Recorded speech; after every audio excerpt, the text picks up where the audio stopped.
Hello and welcome everyone. मेरा नाम है उमा सोमन। मैं लिसनिंग टुगेदर की डायरेक्टर ऑफ प्रोफेशनल डेवलपमेंट और को फाउंडर हूँ। मेरे साथ अलादिनी दुगर आज चैट मैनेज कर रही है। अलादिनी हमारी पेरेंट एम्पावरमेंट की डायरेक्टर है। आप में से बहुत लोग जो पेरेंट्स हैं वो उसको बहुत अच्छी तरह जानते हैं और आज तो वो वीडियो पर नहीं दिखेगी, लेकिन डेफिनेटली हमारे साथ चैट और क्यूए क्वेश्चन आंसर्स में शामिल है। अलादनी और मैं दोनों ओरिजिनली इंडिया से है, 2-3 इंडियन लैंग्वेजेस बोलते हैं। तो आज मैं हिंदी में ये प्रेजेंटेशन करूंगी। अगर आपको कोई सवाल है इंग्लिश में या मराठी में, कन्नड़ा या तमिल में, तो हमें प्लीज पूछिए चैट में या क्वेश्चन आंसर्स में। जैसे कि मैंने कहा, लिसनिंग टुगेदर ये हमारा ऑर्गेनाइजेशन है, नॉट फॉर प्रॉफिट ऑर्गेनाइजेशन है जैसे कि एनजीओ। और हमारा ये उद्देश्य है कि हम पेरेंट एम्पावरमेंट, प्रोफेशनल डेवलपमेंट और कम्युनिटी अवेयरनेस के द्वारा जो बच्चे डेफ या हार्ड ऑफ हियरिंग है, जो कर्णबधिर बच्चे हैं, उनकी जिंदगी में बदलाव लाए, उनको वो जो कुछ भी हासिल करना चाहते हैं उनको हासिल करने का मौका मिले। हमारी पेरेंट्स के लिए सारी सर्विसेज फ्री है, प्रोफेशनल्स के लिए सारी सर्विसेज को फी है, लेकिन उसमें स्कॉलरशिप भी है। अगर आपको हमारे पेरेंट एम्पावरमेंट, प्रोफेशनल डेवलपमेंट और पब्लिक अवेयरनेस के बारे में और जानना है तो उसके बारे में मैं सेशन के एंड में बात करूंगी। तो हमें आपसे भी कुछ जानकारी चाहिए। हमें बताइए कि आप पेरेंट है या प्रोफेशनल, आपकी मातृभाषा क्या है, आपका ये पहला वेबिनार है और आप किस मोबाइल या लैपटॉप या डेस्कटॉप से हमें ज्वाइन कर रहे हैं। आपको दिखेगा कि मैंने पोल खोला है, आप वोट कर सकते हैं।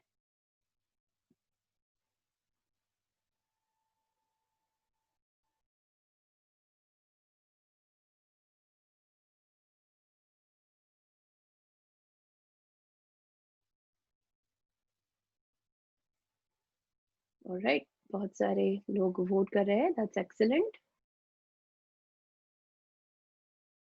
तकरीबन 50% लोगों ने वोट किया है। और लोगों से भी हम सुनना चाहेंगे।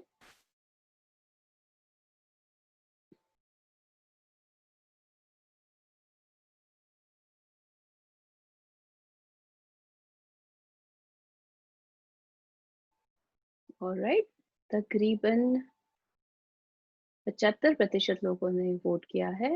और एक 20 सेकंड रुकते हैं ताकि सबको वोट करने का मौका मिले। आपके आंसर से हमें पता चलता है कि आज ऑडियंस में कौन है और उस तरह से एग्जाम्पल्स या उस तरह से हम अधिक जानकारी भी दे सकते हैं। तो प्लीज वोट कीजिए, आपका वोट बहुत ही महत्वपूर्ण है।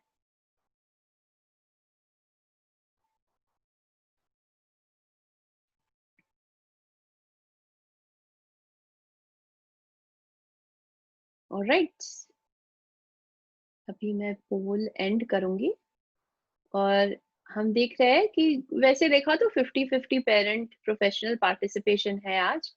हिंदी मराठी स्पीकिंग लोग हैं, और बहुत सारे रिटर्निंग लोग हैं। ये देखकर मुझे हमेशा बहुत खुशी होती है। इसका मतलब है कि पहले आपने किसी वेबिनार में कुछ सीखा और ये चाहते हैं कि वापस आकर और भी सीखे। और हमारे साथ आज कुछ नए लोग भी हैं, तो उनको स्पेशल वेलकम। और मेजोरिटी आप मोबाइल फोन में से ज्वाइन कर रहे हैं, तो मैं उम्मीद रखती हूँ कि आपको ये जो मोबाइल स्क्रीन के हिसाब से बनाया हुआ प्रेजेंटेशन है, बनाई हुई स्लाइड है, वो आपको क्लियरली दिख रही है। अम, कोई मुझे बताए कि आपको ये स्लाइड दिख रही है क्लियरली या नहीं। चैट में जिस टाइप की करेंगे तो बहुत अच्छा होगा। दिख रही है, थैंक यू।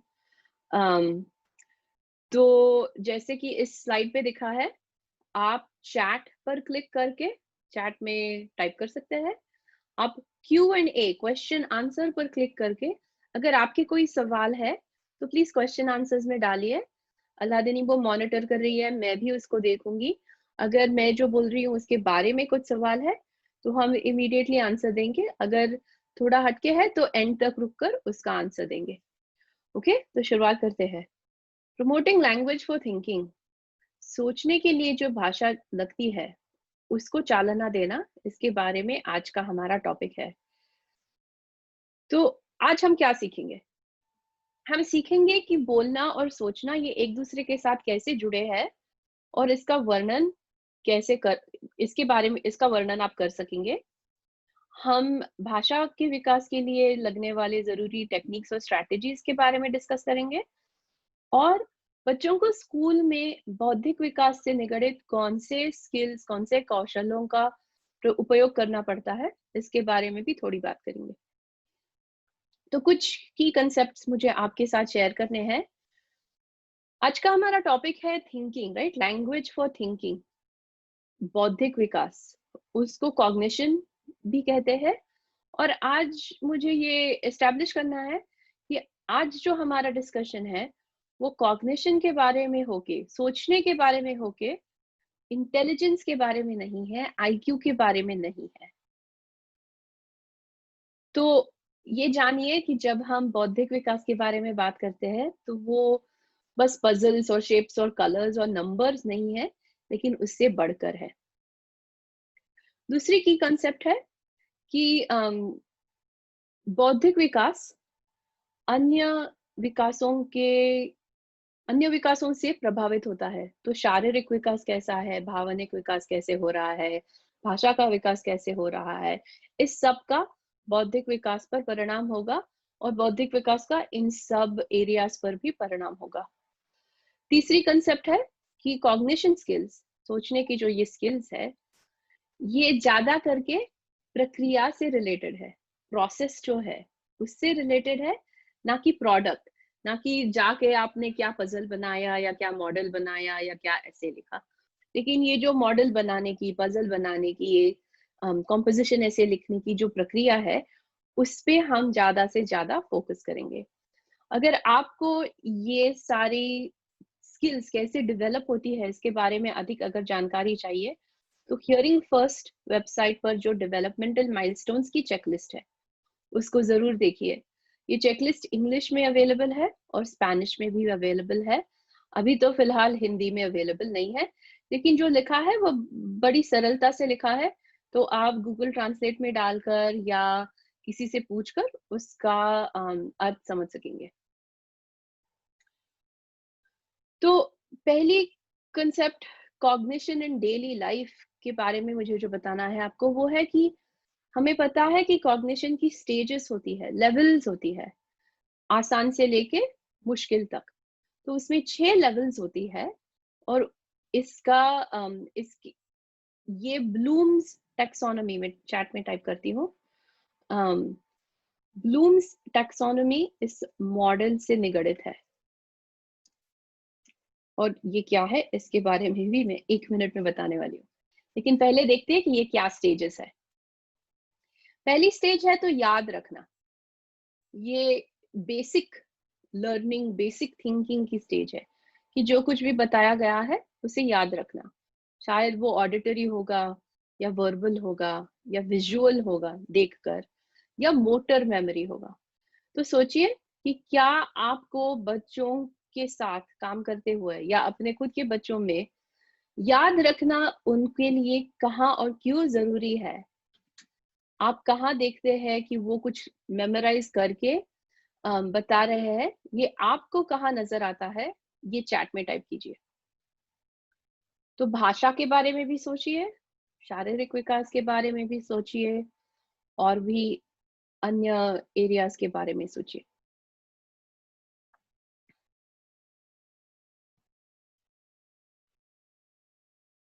तो मैं एक एग्जांपल देती हूँ, शायद मेरा क्वेश्चन बहुत क्लियर नहीं था। तो बच्चों को याद रखना होता है, शायद कोई पोएम मेमोराइज की हो, तो वो उनको याद रखनी होती है। शायद बहुत सिंपल है, अगर जूतों की लेसेस कैसी टाई करनी है, इसका जो मोटर सीक्वेंस है, इसका जो हाथ का सीक्वेंस है, वो भी मेमोराइज करना पड़ता है। और ये सब मिलाकर उसको बेसिकली ये रिमेम्बरिंग की पहली स्टेज है। दूसरी स्टेज है अंडरस्टैंडिंग, समझना। चैट में बताइए कि आपके बच्चों को क्या-क्या समझना पड़ता है। डे टू डे लाइफ में या स्कूल में, रिश्तेदारों के नाम डेफिनेटली, और क्या-क्या याद रखना या समझना पड़ता है। कोई स्टोरी सुनी है तो उसके नेक्स्ट डे क्वेश्चंस होते हैं, तो क्वेश्चंस के आंसर्स के लिए याद रखना और समझना बहुत ज़रूरी है। बिल्कुल, thank you for that answer. और कुछ इंस्ट्रक्शंस, कमांड्स, कॉन्सेप्ट्स है बिग और small, following directions, time tables है, होमवर्क है, डेफिनिटली, डेफिनिटली। और ये करते-करते ही दिन निकल जाता है ना? Science, mathematics, all of these areas. तो अब मैं आपको बताने वाली हूँ और 4 लेवल्स हैं और उस पे भी काम करना है। तो तीसरी लेवल है अप्लाइंग, लागू करना। और ये आप देख सकते हैं कि शायद कोई फ़ॉर्मूला है मैथमेटिक्स में, या कोई सिंपल सी आइडिया है कि मैं हाथ पे अपनी उँगलियों को गिनकर एडिशन कर सकती हूँ। तो अगर टीचर ने सिखाया है 2 उँगलियाँ उठाओ, यहाँ पे 2 उँगलियाँ उठाओ, एक साथ करो और सारे काउंट करो। 2 + 2 = 4। तो मैं ये लागू कर सकती हूँ, मैं ये अप्लाई कर सकती हूँ कि अरे! अगर मैंने 4 उँगलियाँ उठाई और ये 4 उँगलियाँ उठाई और उसको एक साथ किया, तो 4 + 4 = 8, ये मैं समझ सकती हूँ। तो ये जो लागू करना है, वो मैथमेटिक्स में भी है, वो रीडिंग में भी है। हमेशा-हमेशा बी सेज़ ब, राइट? ब अगर आप लिखते हो तो उसका कोई और प्रोनंसिएशन नहीं है, ब तो ब ही होगा। और चाहे चाहे वो बॉल में हो या बतख में हो या बलून में हो, ब तो ब ही रहता है। तो ये जो एप्लीकेशन है, मुझे पता है ब क्या कहता है और वो हर एक में मैं अप्लाई करूँगी। ये तीसरी स्टेज है। चौथी स्टेज है एनालिसिस, माने विश्लेषण करना, आइडेंटिफाइंग लेवल्स या कैटेगरीज। अगर शायद साइंस में क्वेश्चन है कितने टाइप के एनिमल्स होते हैं, मैमल्स होते हैं, फिश होते हैं, बर्ड्स होते हैं, रेप्टाइल्स होते हैं। ये जो लेवल्स है या कैटेगरीज है, शायद क्वेश्चन हो सकता है कि घर घर पे क्वेश्चन हो सकता है, बच्चों आज दाल खाओगे कि सब्जी, दाल खाओगे कि सब्जी भी खाओगे? तो ये जो कैटेगरी है कि दाल कौन सी हो सकती है, सब्जी कौन सी हो सकती है, चावल बनाओ या बिरयानी बनाओ, ये जो कैटेगरीज है, ये समझना, ये पता होना कि जब सफेद चावल होता है तो बस चावल होता है, लेकिन अगर उस चावल में कोई अम, कुछ और एडेड हो तो शायद पुलाव हो सकता है या बिरयानी हो सकती है। ये जो उसके आइडेंटिफाइंग कंडीशंस है और उसका जो एनालिसिस है, वो बहुत डेली लाइफ में भी है, वो साइंस, सोशल स्टडीज, मैथमेटिक्स में भी है। 5वीं स्टेप है इवैल्यूएशन, मूल्यमापन करना, जैसे compare and contrast, making a judgement, arguing a point. जैसे कि अगर बच्चों को बताना है कि um, कभी-कभी उनको स्कूल में एक कॉम्पोजिशन लिखना होता है कि हमारा स्कूल सैटरडे संडे को छुट्टी क्यों ज़रूरी है? या हमारे स्कूल की रिसेस और लंबी होनी चाहिए, या किसी भी बच्चों को होमवर्क नहीं होना चाहिए। तो ये जो टाइप्स के making a judgement, arguing a point, debate, ये सारे जो चीज़ें हैं, उसको इवैल्यूएशन या मूल्य मापन के अंतर्गत उसके उसके बारे में विचार करना होता है। फाइनल पॉइंट है क्रिएटिंग या निर्माण करना।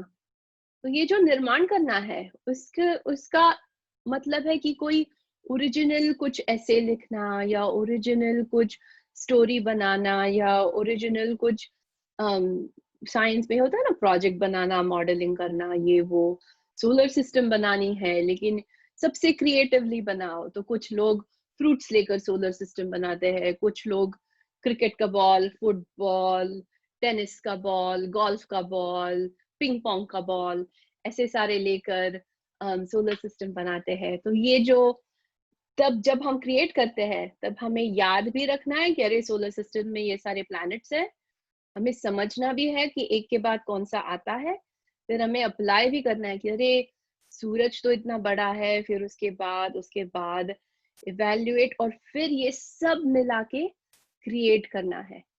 तो ये 6 स्टेजेस है थिंकिंग की, कॉग्निशन की, सोचने की, जो जो सारे बच्चों के लिए जरूरी है स्कूल में, और मेरे ख्याल से लाइफ के लिए भी।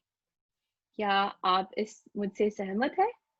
क्या ये 6 स्टेजेस, 6 टाइप की थिंकिंग बच्चों के लिए जरूरी है?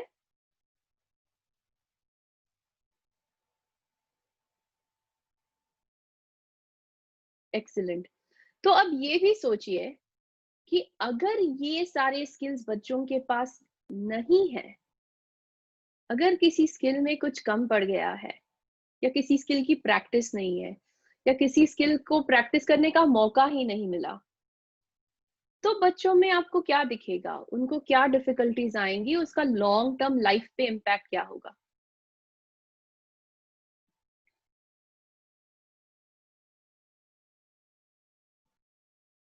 चैट में टाइप कीजिए, हिंदी में टाइप कीजिए, इंग्लिश में टाइप कीजिए, मराठी में टाइप कीजिए। हम वो तीनों भाषा बिल्कुल ठीक से समझ सकते हैं। कन्नड़ा में टाइप कीजिए, अल्लादी को वो भी पता चलेगा। तो अगर ये थिंकिंग स्किल्स नहीं है, तो चैट में बोला जा रहा है कि शायद बच्चे किसी पे डिपेंडेंट हो जाएंगे, डिपेंडेंट रहना पड़ेगा उनको। एकेडमिक परफॉर्मेंस शायद पुअर हो जाएगा, कॉन्फिडेंस कम हो जाएगा।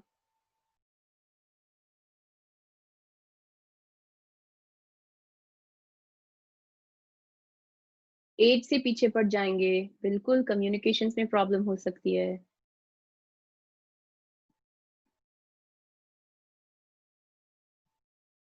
और कुछ?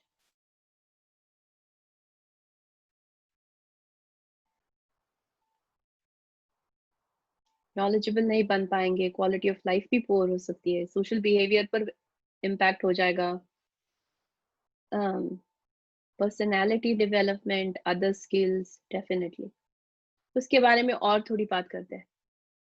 मैंने जो ब्लूम्स टैक्सोनॉमी मेंशन की थी, उसकी ये डायग्राम है। तो जैसे मैंने 6 स्टेजेस बताई, वो यहाँ 6 स्टेजेस लिखी गई है। Knowledge, understand, apply, analyse, evaluate और क्रिएट। तो सोचिए कि ये गाइडलाइन है। ये जो पहले 3 है, नॉलेज, अंडरस्टैंड, अप्लाई, वो उसे समझा जाता है लोअर लेवल थिंकिंग स्किल्स। ये जो 4 5 6 है, एनालाइज, इवैल्यूएट, क्रिएट, उसको समझा जाता है हायर ऑर्डर थिंकिंग स्किल्स। तो जनरली लेफ्ट से राइट, 1 से 6 की डेवलपमेंट में जाते हैं। और जो कोई भी ऑब्जेक्टिव्स लिख रहा है, लर्निंग ऑब्जेक्टिव्स या एक्टिविटीज या असेसमेंट्स, इसमें से जो बताए गए लर्निंग वर्ब्स है, उसको सोचकर डेवलपमेंट करना बहुत बहुत बहुत इम्पोर्टेंट है।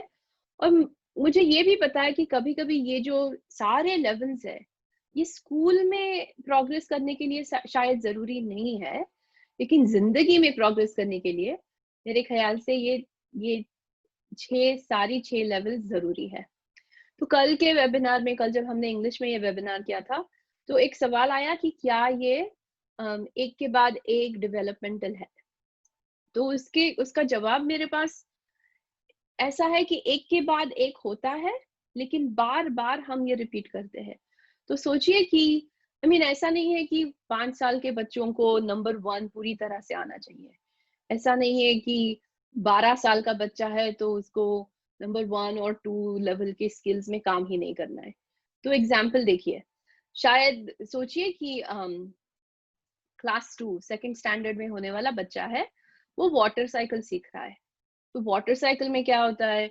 नदी में पानी होता है, उसकी भाप होती है, फिर बाष्पीकरण के माध्यम से उसके क्लाउड्स बनते हैं, फिर क्लाउड्स में से बारिश होती है, फिर बारिश का पानी जमीन में जाता है, फिर जमीन से लेकर वापस नदी तक जाता है। तो ये हो गई वाटर साइकिल।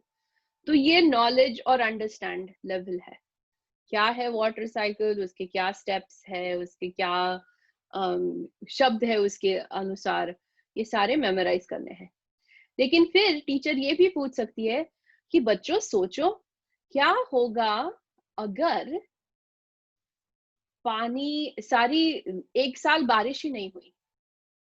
तो ये जो है क्या होगा अगर, तो वो अप्लाई एंड एनालाइज है, राइट? वो प्रेडिक्ट कर रहे हैं या डिस्कवर कर रहे हैं या कोरिलेट कर रहे हैं या कनेक्ट कर रहे हैं। उसके बाद जाकर अगर टीचर बोलती है चलो हम वाटर साइकिल का मॉडल बनाएंगे, तो वो जाता है क्रिएट और डिजाइन और डेवलप। शायद कोई वाटर साइकिल की स्टोरी लिखेगा, मैं एक रेन ड्रॉप हूँ, पहले तो मैं क्लाउड्स में था, लेकिन क्लाउड्स में से उतरकर अभी जमीन पर आ गया हूँ, एंड सो ऑन। तो ये जो वाटर साइकिल है सेकंड स्टैंडर्ड में, ये 6 लेवल से होकर बच्चे सीख रहे हैं। सोचो अभी यही बच्चा 8-9 स्टैंडर्ड में है, क्लास 8 या क्लास 9 में, और सीख रहा है photosynthesis, plant cells and animal cells, और बहुत कुछ चीजें जो मुझे ठीक तरह से भी पता नहीं है, लेकिन उसमें नॉलेज एंड अंडरस्टैंडिंग है फोटोसिंथेसिस की क्या प्रोसेस है, उसमें सनलाइट होना है और वाटर और फिर क्लोरोफिल, ये लेवल 1 और 2 है। यही जाके आगे टीचर बोल सकती है कि compare and contrast, plant cells जो फोटोसिंथेसिस करते हैं और एनिमल सेल्स वो फोटोसिंथेसिस नहीं करते, उसमें क्या कंपैरिजन है, क्या सिमिलैरिटीज है, क्या डिफरेंस है। जे जो लोग टीनेजर्स के पेरेंट्स है, वो सोच रहे हैं अरे हाँ ये होमवर्क तो हम बार बार करते हैं। तो ये जो लेवल्स है वो स्कूल में तो हम देखते ही है, लेकिन लाइफ में भी हम देखते हैं। तो सोचिए और शायद चैट में लिखिए कि आपके बच्चे या आपके स्टूडेंट्स, अगर आप टीचर या थेरेपिस्ट है, कौन सी लेवल पे आके अटक गए हैं या कौन सी लेवल उनको डिफिकल्ट हो रही है। आप टाइप कीजिए, तब तक मैं थोड़ा पानी पीती हूँ।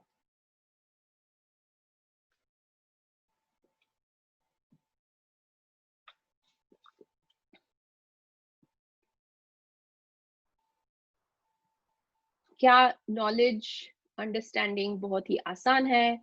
क्या अप्लाई एनालाइज डिफिकल्ट है?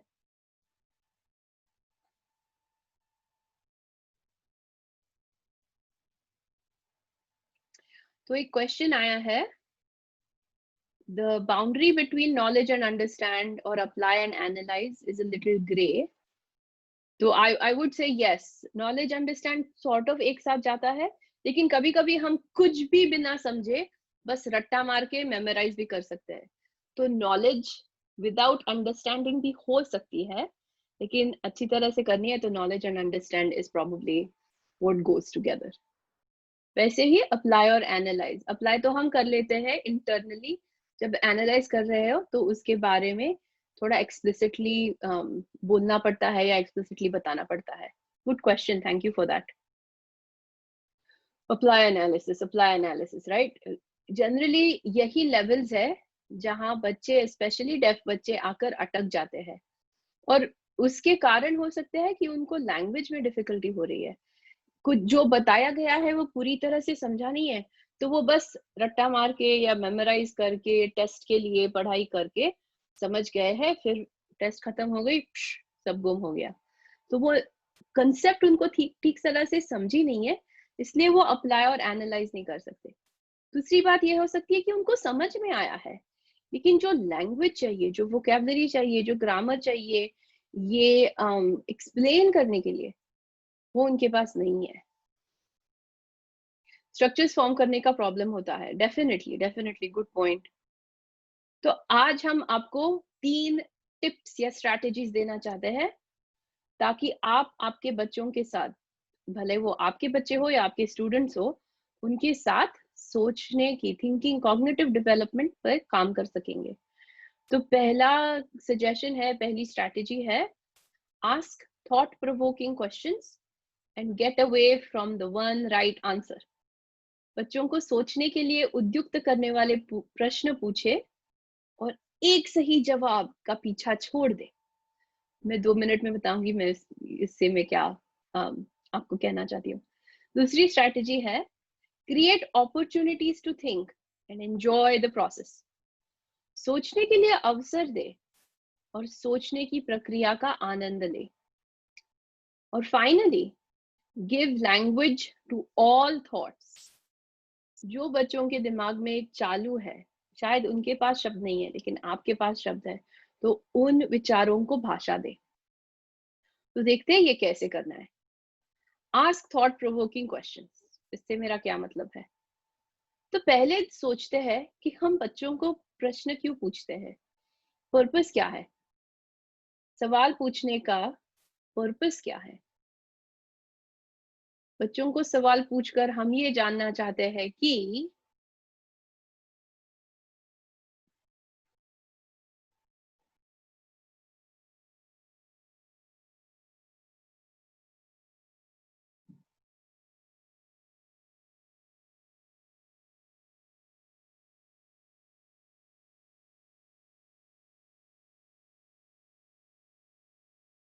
तो हम जानना चाहते हैं कि उनका नॉलेज कितना है, उनकी थिंकिंग हमें डेवलप करनी है, उनकी लेवल ऑफ अंडरस्टैंडिंग के बारे में समझना है। Give them an opportunity to think. उनके चॉइसेस के बारे में हमें बात करनी, पूछना है। Very good. हम जो पूछ रहे हैं वो उनको समझ में आया या नहीं, ये भी हमें देखना है डेफिनेटली। तो जनरली जब हम एनालिसिस करते हैं कि बच्चों को क्या सवाल पूछे जाते हैं, तो उसका आंसर होता है कि हम देखना चाहते हैं कि बच्चों को समझ में आया, बच्चों ने याद रखा। तो जनरली स्टेप 1 और 2। हालांकि हमारी ये कोशिश है कि हम बच्चों की थिंकिंग डेवलप करें। हमेशा ही हम बच्चों को ऐसे सवाल नहीं पूछ रहे हैं जिसमें उनकी एप्लीकेशन और एनालिसिस और इवैल्यूएशन और क्रिएटिविटी को हम चालना दें। तो अगर आपने कभी ये किया नहीं है, तो दिन भर में आप बच्चे को क्या सवाल पूछते हैं, इसकी एक लिस्ट बनाइए। So every time you ask a question, लिखिए कि आपने क्या सवाल पूछा। आपको बहुत हैरानी होगी कि आप देखेंगे कि आप लेवल 1 और लेवल 2 के सवाल बार बार पूछ रहे हैं। जब मैंने फर्स्ट टाइम मेरे क्लास में ये एक्सरसाइज किया, जहां मैंने नोट डाउन किया कि मैं किस तरह के सवाल पूछ रही हूँ, मुझे तो बहुत ही शौक हुआ कि अरे, बार बार मैं बच्चों को पूछती हूँ ये क्या है, वो क्या है, ये कैसे करना है, वो कैसे करना है, लेकिन उनके विचारों को ज्यादा कुछ चालना नहीं दे रही, बस रिमेम्बर, रिकॉल एंड एक्सप्लेन, इतना ही बता रही हूँ। तो उसमें उस क्वेश्चंस के बारे में सोचने के लिए, क्वेश्चंस के क्या टाइप्स है, क्वेश्चंस के क्या अपॉर्चुनिटीज है, इसके बारे में सोचना भी जरूरी है। तो कुछ एग्जांपल्स देखते हैं। ओपन एंडेड क्वेश्चंस और close ended questions. Open ended questions वो है कि जिनके कोई एक जवाब नहीं है। क्लोज एंडेड क्वेश्चंस वो है कि जिनके शायद कोई एक जवाब है, लेकिन फिर भी वो क्वेश्चंस पूछने में बहुत वैरायटी हो सकती है। तो आपको गोल्डीलॉक्स और द थ्री बेयर्स की कहानी पता है? एक गोल्डीलॉक्स होती है, वो जंगल में जाती है, वहां 3 बेयर्स का एक घर होता है। वो अंदर जाती है, पापा बेयर की कुर्सी बहुत बड़ी होती है, मम्मी बेयर की कुर्सी मीडियम होती है, और बेबी बेयर की कुर्सी एकदम छोटी होती है। फिर वो उनके उनके घर में बैठकर कुछ सूप पीती है या पॉरेज, या डिफरेंट स्टोरीज में डिफरेंट होता है। फिर वो जाके उनके बेड में सोती है। पापा बेयर का बेड बहुत हार्ड होता है, बेबी बेयर का बेड बहुत सॉफ्ट होता है। मम्मा बेयर का बेड बहुत सॉफ्ट होता है, बेबी बेयर का बेड परफेक्ट होता है। और फिर भालू आते हैं, गोल्डी लॉक्स सरप्राइज हो जाती है और भाग जाती है। ओके, तो आपने ये गोल्डी लॉक्स की कहानी आपके बच्चे के साथ पढ़ी है। और अगर आप पूछते हैं क्या गोल्डी लॉक्स ने बेबी बेयर का पॉरेज या सूप पी लिया, तो उसका क्या आंसर है?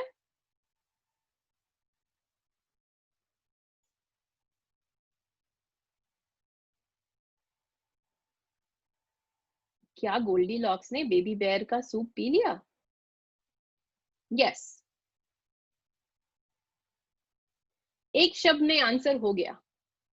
यस या नो, यही दो ऑप्शंस है, डिड, यस। शायद आप पूछ सकते हैं what did Goldilocks do with the porridge? Goldilocks ने पॉरेज के साथ क्या किया, पॉरेज का क्या किया? तो उसका क्या आंसर है?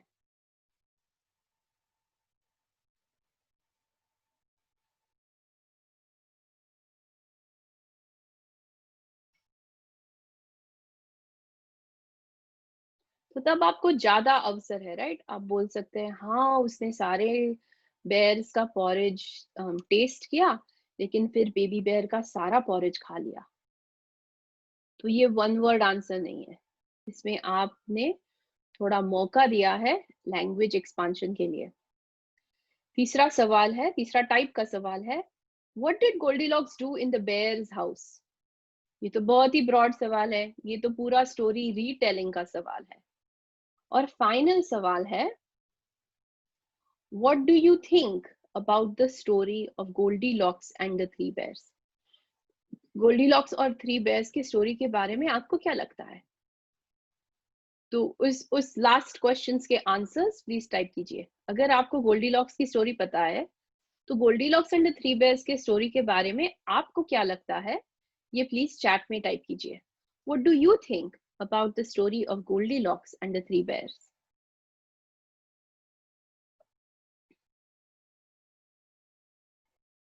आप चैट की टाइप कीजिए, तब तक मैं और पानी पीती हूँ।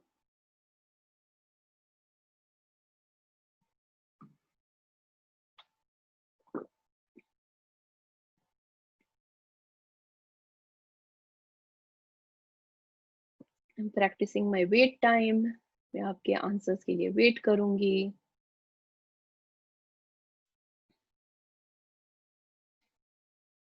इंग्लिश में टाइप कीजिए, हिंदी में टाइप कीजिए, मराठी में टाइप कीजिए।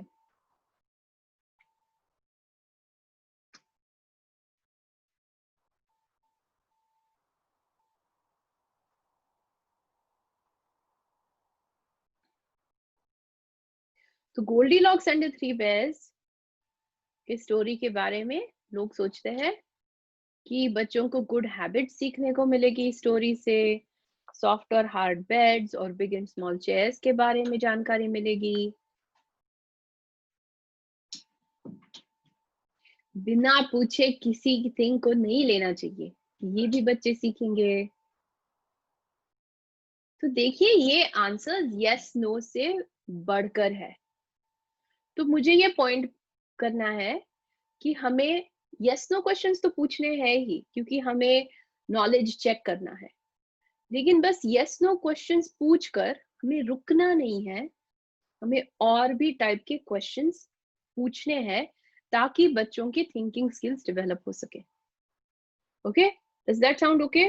थम्स अप दीजिए या यस टाइप कीजिए चैट में या चेक मार्क दीजिए।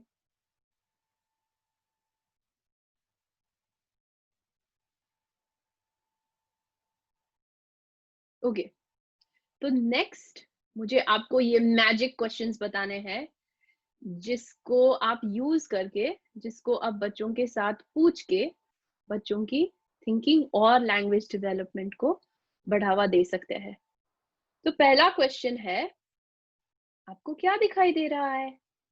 व्हाट डू यू सी? काय दिसताय या चित्रात? तो बताइए, और one word answer, okay? And I don't want to hear cloud and sky and grass. What do you see? Not what is it? आपको क्या दिख रहा है इस पिक्चर में? Wheels, very nice answer. What else? और क्या दिख रहा है इस पिक्चर में? Morning, definitely. Yellow flowers, yeah. Colors, different colors.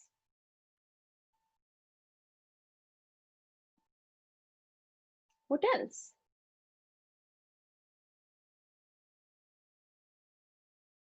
रंगी बेरंगी चक्र, nature, rainbow, bright day, symbol, definitely. अगर मैं आपको पूछती हूँ ये क्या है, तो आप क्या जवाब देंगे?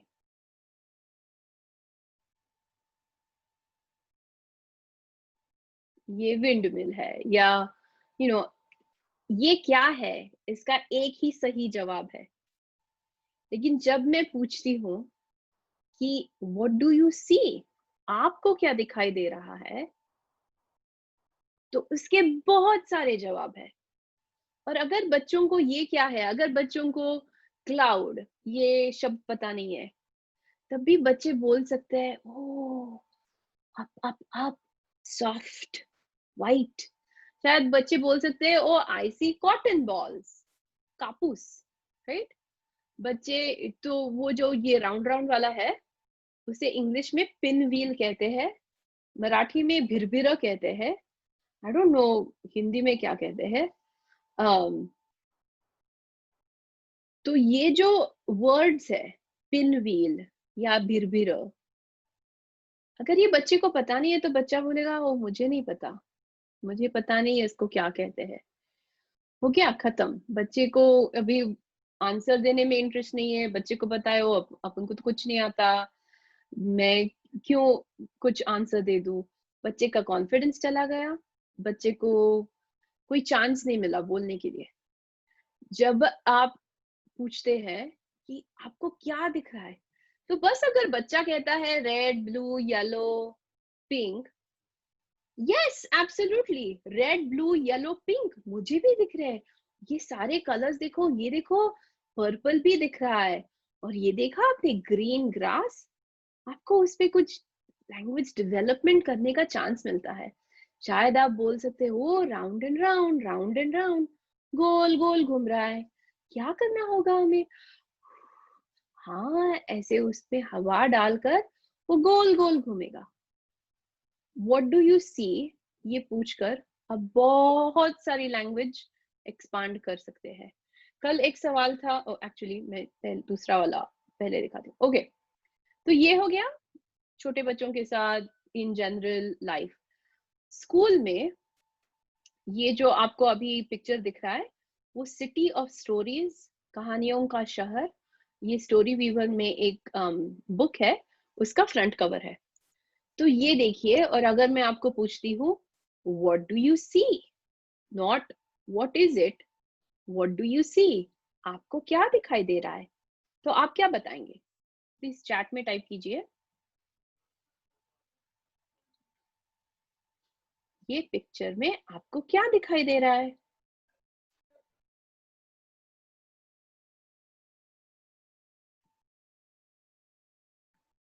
A group of people, many people, बहुत भीड़ है, boy girl, building, city, crowd, tall building, एक फ्लैग है, एक ट्री है, व्हीकल्स है, बहुत सारे पीपल है, right.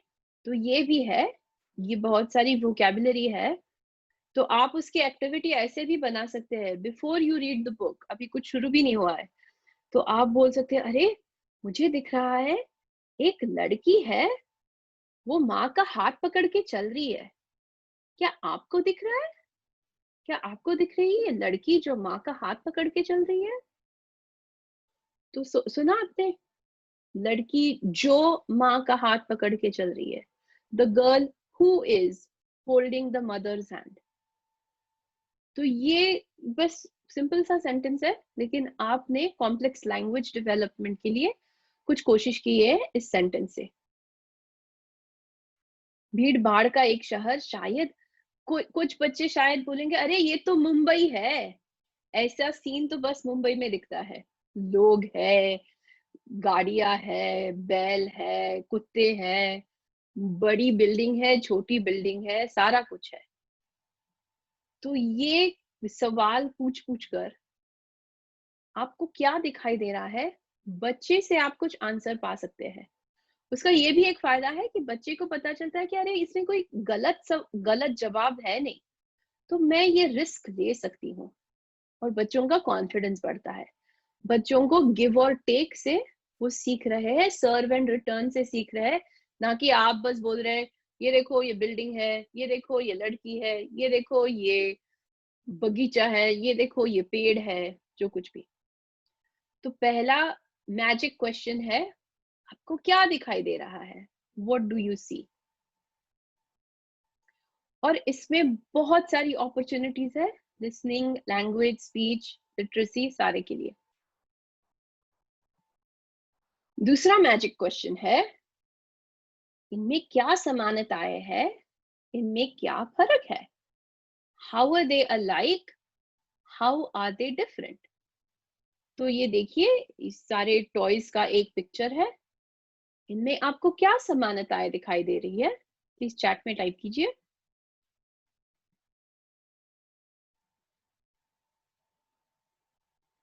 How are they alike? They are all soft toys. They're all sitting. Very good. That's a very good observation. They're all furry. Definitely.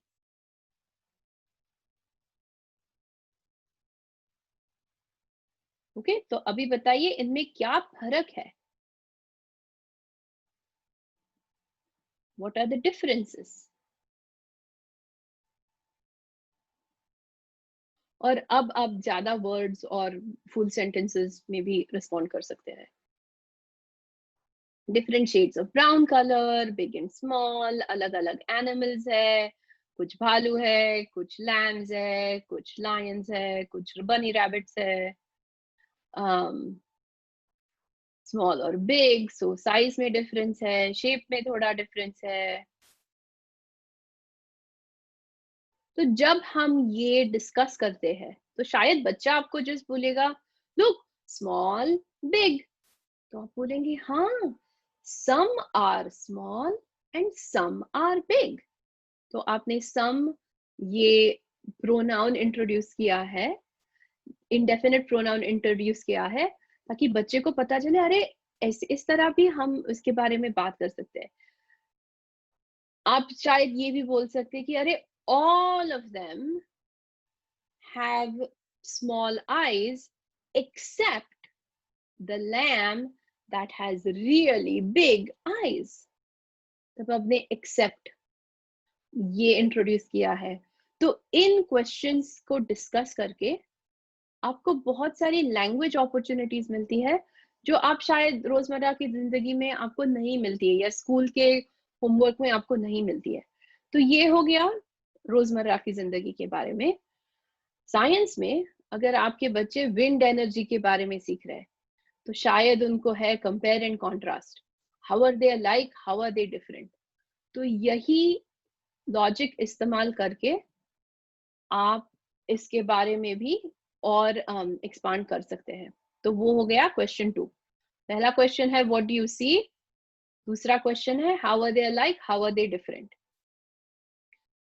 अब तीसरा क्वेश्चन देखते हैं, क्या होगा अगर, what might happen if. Okay, तो ये पिक्चर को देखिए, माँ तो बड़ी ही फ्रस्ट्रेट हो गई है पूरा ये सारा टॉयज का जंजाल देखकर। वो बच्चे को पूछ रही है, क्या होगा अगर ये सारे टॉयज हम ऐसे ही छोड़ देंगे? कुछ गुम हो जाएंगे, हम शायद उस पे लुढ़क कर गिर जाएंगे, टॉयज शायद टूट जाएंगी, कोई आके ले जाएगा, कुत्ता आके खा जाएगा। क्या होगा अगर? तो अब हमें क्या करना चाहिए? हाँ, हमें सारी टॉयज उठाकर ठीक से रख देनी चाहिए। तो बच्चे को लगता है, अरे हाँ, ये तो बहुत ही अच्छी आइडिया है, मैं हेल्प करूंगा।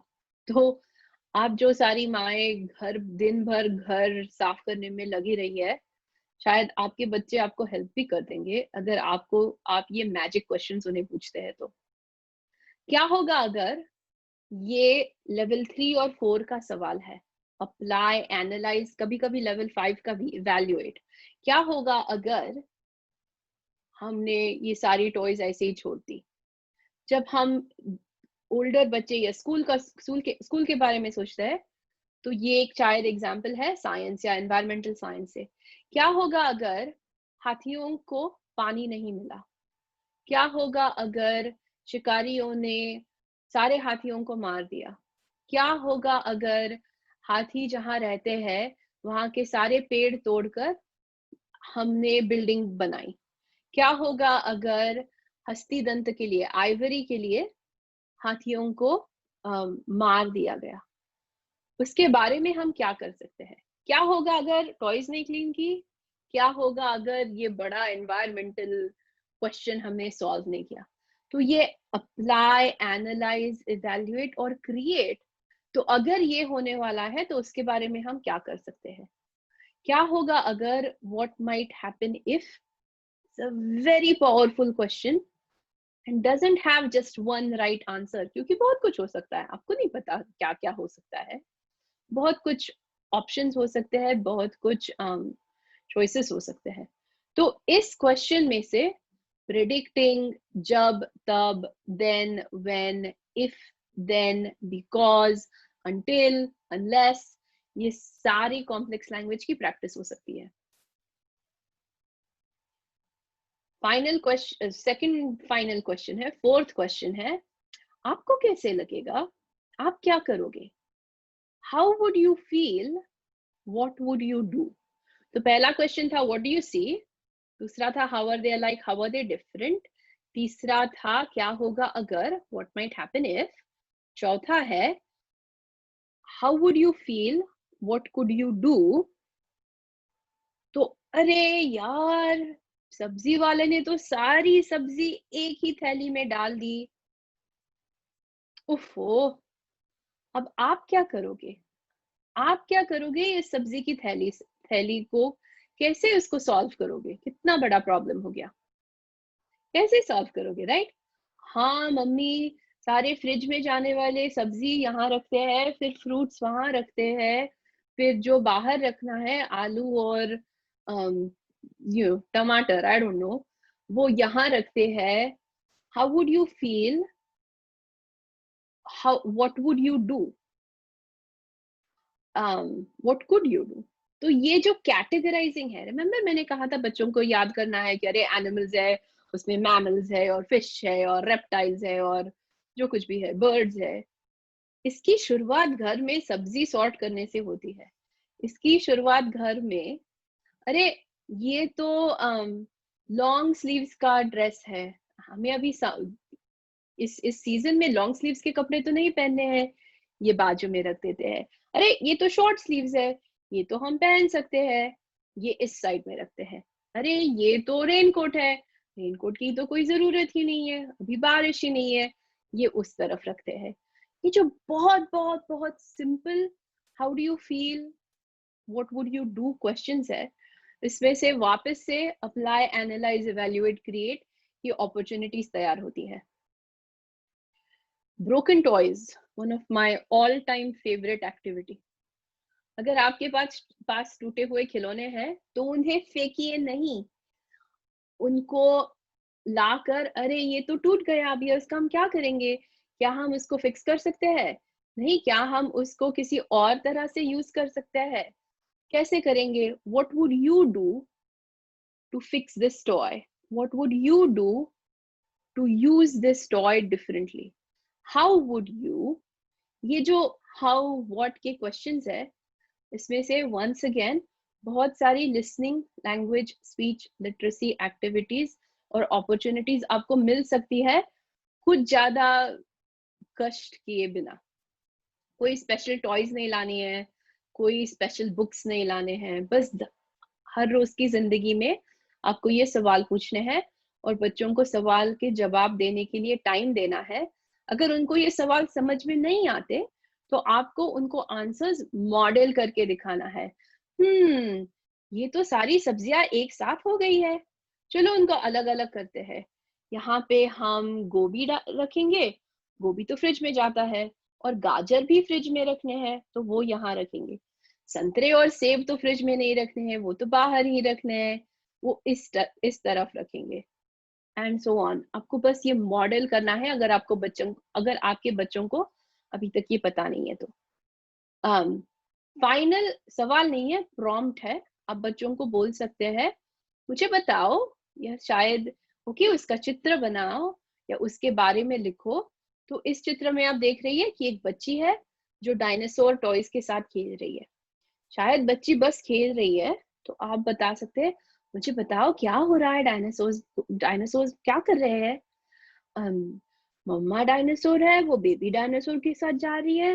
हाँ, और ये पत्ते खाने वाले हैं झाड़ पर से, नॉम नॉम नॉम नॉम नॉम। ओह नो, देखो वहां से तो बहुत बड़ा डायनासोर आया, वो तो और डायनासोर्स को खाता भी है। ओह नो, अब क्या होगा? भागो भागो, मम्मा डायनासोर, बेबी डायनासोर, भागो छुपो, शायद इस पेड़ के पीछे छुप सकेंगे। कितनी सारी लैंग्वेज बस मुझे बताओ इस एक प्रॉम्प्ट से आ गई। शायद आपके बच्चों को अभी तक ये लैंग्वेज नहीं है, व्हिच इज फाइन, लेकिन आप इस तरह से बच्चों के साथ इंटरेक्शन करके, इस तरह से बच्चों के साथ मॉडलिंग करके बच्चों को ये लैंग्वेज दे सकते हैं। ऐसा नहीं है कि बैठ के पिक्चर देखना है, ये डायनासोर है, ये बड़ा डायनासोर है, ये पेड़ है। आप इसके साथ खेल कर भी ये लैंग्वेज सीख सकते हैं। स्कूल में मुझे बताओ, चित्र बनाओ, लिखो, ये बार बार कॉम्प्रिहेंशन या ऐसे या जब वर्ल्ड इवेंट्स की बात होती है तब होता है। अगर आप वर्ल्ड वॉर 2 में सोल्जर होते तो आपको कैसे लगता? अगर आप घर पे होते और आपके माता पिता वर्ल्ड वॉर 2 में सोल्जर्स होते तो आपको कैसे लगता? अगर आप किसी कंट्री के प्राइम मिनिस्टर होते तो आप क्या डिसीजन लेते? ये सारे बहुत सारे इम्पोर्टेंट प्रैक्टिस स्किल्स है जो जाके जिंदगी में बहुत इम्पोर्टेंट है। तो ये हुए 4 क्वेश्चंस और एक प्रॉम्प्ट। पहला मैजिक क्वेश्चन है व्हाट डू यू सी? दूसरा मैजिक क्वेश्चन है how are they alike, how are they different? तीसरा मैजिक क्वेश्चन है व्हाट माइट हैपन इफ? चौथा मैजिक क्वेश्चन है, क्या है चौथा मैजिक क्वेश्चन? आपको कैसे लगेगा, आप क्या करोगे? और पांचवी प्रॉम्प्ट है मुझे बताओ या चित्र बनाओ या लिखो या एक्ट करके दिखाओ। जिन बच्चों को एक्टिंग में इंटरेस्ट है वो आपको एक्ट करके भी दिखा सकते हैं, स्पेशली अगर उनके पास लैंग्वेज नहीं है तो कल एक क्वेश्चन था कि क्या जो बच्चे अभी बोल नहीं रहे हैं उनको भी हमें ये सवाल पूछने हैं? मेरे ख्याल से हाँ, क्यों नहीं। आप शायद आपके पास एक पेन है तो आप ये देखेंगे और बच्चे को बोलेंगे व्हाट डू यू सी? आपको क्या दिखाई दे रहा है? शायद बच्चे को बस पता है ब्लू। आप बोलेंगे हाँ, ये तो ब्लू स्केच पेन है, ब्लू मार्कर है। फिर आप पूछेंगे और क्या दिखाई दे रहा है? तो बच्चा देखेगा और बोलेगा "हाँ, बिल्कुल, आपने तो ये खोल दिया, ओपन, चलो बंद करते हैं, पुश पुश पुश, बंद हो गया। शायद बच्चा आपको बोलेगा ये देखकर, अरे हाँ, ये तो बिल्कुल कंघी जैसा है, आओ आपके बालों को कंघी कर दूं। बच्चा तो कुछ बोला नहीं है, फिर भी what do you see, how are they like, how are they different, ये बहुत सारी क्वेश्चंस के बारे में वो सोच सकते हैं और सोचकर उसकी भाषा भी सीख सकते हैं। तो वो हो गए क्वेश्चंस। दूसरी हमने स्ट्रैटेजी बताई थी वो थी create opportunities to think and enjoy the process. तो जैसे कि मैंने कहा आर्ट प्रोजेक्ट्स, ब्रोकन टॉयज, कभी कभी शेल्व्स और कबर्ड्स। हमारे घर में तो जब मैं छोटी थी तब जूतों का जो कबर्ड था वो हमेशा हमेशा हमेशा जरा सा उड़द फुड़दट हो जाता था, तो बार बार वो क्लियर करना पड़ता था।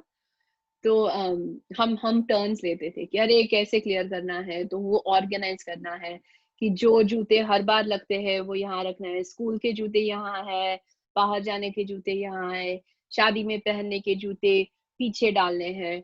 तो cleaning up cupboards and shelves, शायद किचन में आपके सारे मसाले यहाँ वहाँ है। अभी अभी इस घर में, मेरी अमेरिका के इस घर में मेरे पास 2 ड्रॉवर्स है।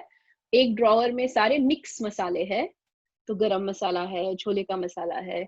दूसरे ड्रॉवर में सारे होल मसाले हैं लेकिन पाउडर, सो हल्दी है या और कोई पाउडर है। और एक कबर्ड में सारे साबुत मसाले हैं, सो मेरे तेज पत्ता और मेरी लवंग और दालचीनी, वो सारे तीसरे कबर्ड में है। तो वो पूरा ऐसा ऑर्गेनाइज्ड है ताकि जब कुछ चाहिए तब वो इमीडिएटली मिलता है। ये स्किल मैंने कहाँ से सीखा? राइट? आज मैं 40 साल की हूँ और मेरे मसालों को इस तरह से ऑर्गेनाइज करती हूँ। मैं जब 5 साल की थी, तब मेरी माँ ने मुझे जूते के कबर्ड को ऑर्गेनाइज करना सिखाया, इसलिए आज जाकर मेरे मसाले ऑर्गेनाइज्ड है। नहीं तो मुझे ये सीखने का मौका नहीं मिलता। एक बार मैं ऑर्गेनाइजेशन सीख गई, उसको अप्लाई किया, उसको इवैल्यूएट किया और मेरी खुद की ऑर्गेनाइजेशन सिस्टम क्रिएट की। तो ये जो स्टेप्स है, ये बच्चों को प्रैक्टिस करके ही उनको आएंगे। अगर आप चाहते हैं कि आपके बच्चे बड़े होकर इंडिपेंडेंट हो, खुद की थिंकिंग कर सके, तो ये सारी प्रैक्टिस बहुत बहुत जरूरी है। फाइनल में आपको एक सलाह दूंगी। अम, किसी अगर पार्टी प्लान करनी है या इवेंट प्लान करना है, अभी बहुत सारे फेस्टिवल्स चालू है, तो अगर कोई प्लानिंग करनी है तो बच्चे को इन्वॉल्व कीजिए। कब है इवेंट, कैलेंडर पे लिखिए, कितने दिन बाकी है, कौन कौन आएगा, क्या खाना बनेगा।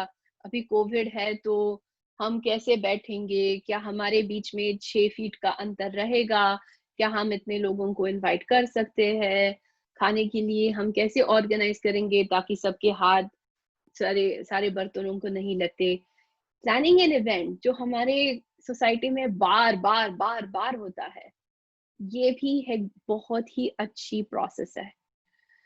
जब हमारे घर में पार्टी होती थी, तो मेरी जिम्मेदारी थी कितने लोग आ रहे हैं ये गिन के प्लेट्स, बाउल्स, ग्लासेस और स्पून्स निकाल के रखना। और फिर पहले बार तो मैंने किया तो मैंने ऐसे ही बस रख दिए। फिर मेरे पापा ने मुझे बताया, अरे सोचो लोगों को क्या पहले लगेगा, क्या पहले वो स्पून उठाएंगे या बाउल उठाएंगे या ग्लास उठाएंगे? नहीं, पहले तो वो प्लेट उठाएंगे। तो फिर प्लेट, फिर बाउल, फिर स्पून, फिर ग्लास, ऐसे सारे रखना है। ये जो बहुत ही साइड कुछ ज्यादा सिखाने की कोशिश नहीं हो रही थी, ये तो बस जिंदगी है। लेकिन यही स्किल्स मैंने स्कूल में इस्तेमाल की, कॉलेज में इस्तेमाल की, यूनिवर्सिटी में इस्तेमाल की, जिंदगी में इस्तेमाल की। तो ये जो अपॉर्चुनिटीज है, ये जो अवसर है सीखने के, सिखाने के, इन्हें मत खोइए और इनको लैंग्वेज दीजिए। Okay, that was the big presentation. आपको क्या सवाल है आज की ये वेबिनार से? आप क्या सीखे हैं, आपको क्या ट्राई करना है, ये प्लीज हमें चैट में बताइए। अगर आपको कोई सवाल है तो क्वेश्चन आंसर में टाइप कीजिए।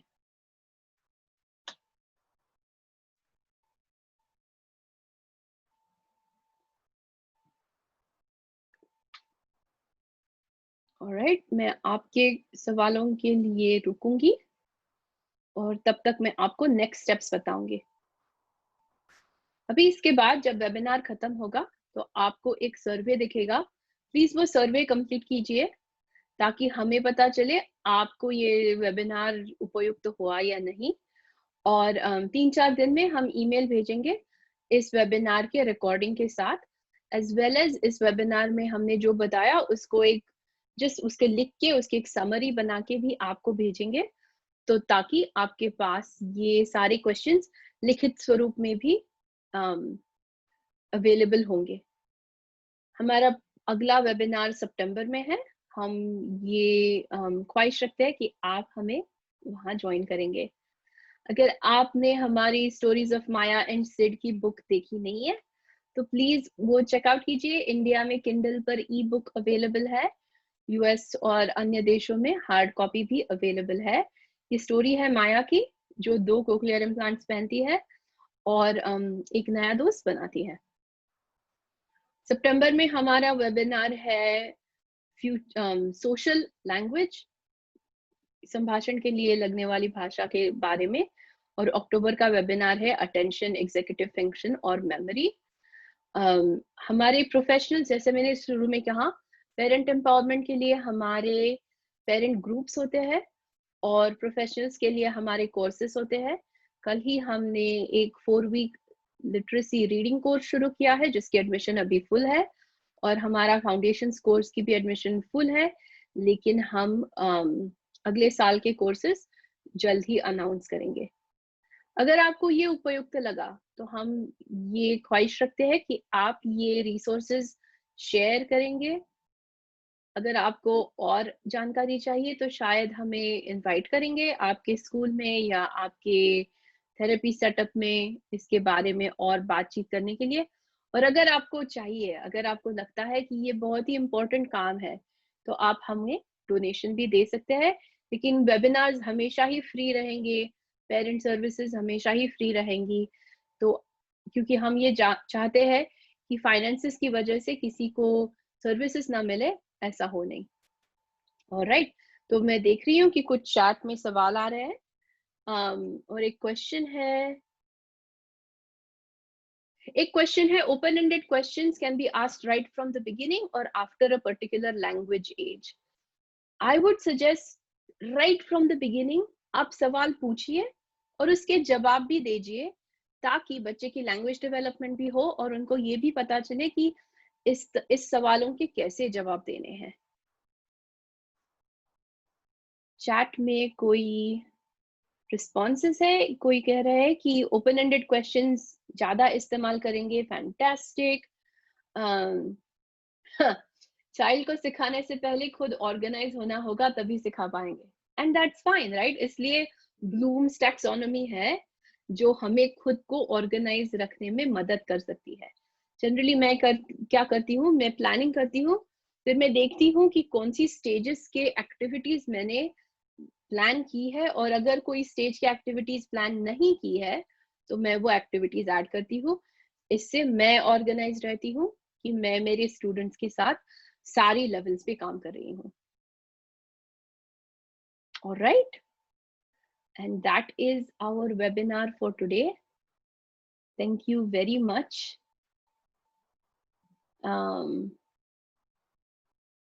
और हम आपको नेक्स्ट टाइम सितंबर में मिलेंगे। एक बहुत ही इंटरेस्टिंग कमेंट है, पेरेंट्स बहुत स्पीडी और फास्ट बोल रहे हैं और आपको उन्हें इंटरप्ट करना है। मैं सजेस्ट करूंगी कि सेशन शुरू होने से पहले ही आज सेशन में क्या करना है, किस टाइप के क्वेश्चंस पूछने हैं, ये आप डिस्कस कीजिए। अगर जरूरी है तो उनको इंटरप्ट कीजिए, और जब सेशन खत्म होता है तो पूछिए कि आज हमने सवाल जो प्लान किए थे उसको किस तरह से आपने इस्तेमाल किया, बच्चे का क्या रिस्पॉन्स था, आप ये घर पे कैसे यूज करेंगे, और इसमें क्या बदल करने की जरूरत है। Be proactive rather than reactive. Session शुरू होते ही पहले 10 मिनट पेरेंट्स के साथ पिछले हफ्ते क्या हुआ, इस सेशन में क्या होने वाला है, उनके क्या क्वेश्चंस है, ये आपको पूछने हैं, ना कि एट द एंड। बताई हुई सारी स्टेप्स किस एज तक आनी चाहिए उसका कोई आंसर नहीं है। 2 साल के बच्चे भी क्रिएट करके ड्राइंग बनाते हैं, लेकिन ये सारी 6 स्टेजेस को कॉन्स्टेंटली उसको सोचना है और उसके लिए काम करना है।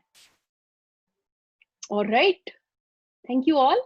अभी मैं ये वेबिनार बंद कर रही हूँ और ख्वाहिश रखती हूँ कि आप सर्वे कंप्लीट करेंगे और 3-4 दिन में हम आपको ये रिकॉर्डिंग और रिसोर्सेस ईमेल के द्वारा भेज देंगे। Thank you all, bye bye.